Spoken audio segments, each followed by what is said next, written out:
No serviço de alto-falante do Morro do Pau da Bandeira, quem avisa é o Zé do Caroço, amanhã vai fazer alvoroço, alertando a favela inteira.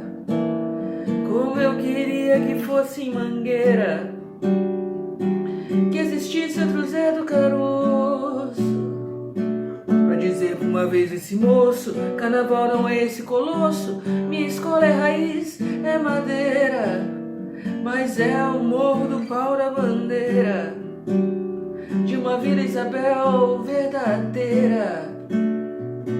Que o Zé do Caroço trabalha, que o Zé do Caroço batalha, que malha o preço da feira. E na hora que a televisão brasileira distrai toda a gente com a sua novela, e que o Zé põe a boca no mundo e que faz um discurso profundo, ele quer ver o bem da favela. Está nascendo um novo líder no Morro do Pau da Bandeira. Está nascendo um novo líder no Morro do Pau da Bandeira. No Morro do Pau da Bandeira. No Morro do Pau da Bandeira. Um serviço de alto-falante no Morro do Pau da Bandeira. Quem avisa é o Zé do Caroço, amanhã vai fazer alvoroço, alertando a favela inteira.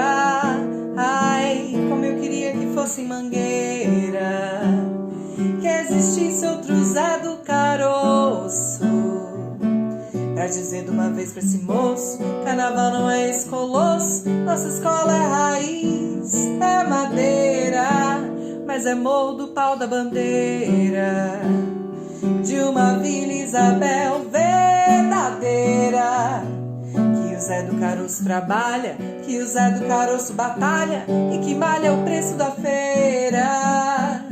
E na hora que a televisão brasileira destrói toda a gente com a sua novela, é que o Zé põe a boca no mundo, ele faz um discurso profundo, ele quer ver o bem da favela. Está nascendo um novo líder no Morro do Pau da Bandeira. Está nascendo um novo líder no Morro do Pau da Bandeira. No Morro do Pau da Bandeira. No Morro do Pau da Bandeira. Lê, lê, lê, lê.